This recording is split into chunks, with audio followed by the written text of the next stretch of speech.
All right, so what we got here is our precision dial. So 30 thousandths swing and half a thousandths or 5/10 thousandths graduations. Now I've had this one for a number of years, so you reset the dial here so you can see it. I've had this one for probably since 90 something.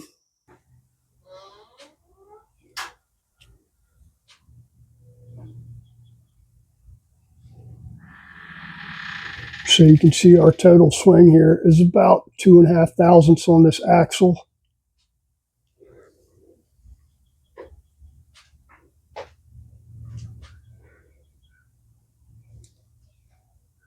Got a slight, very slight bend to it somewhere.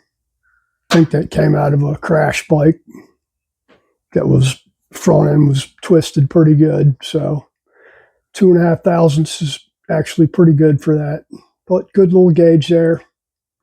Got it mounted on my truing stand.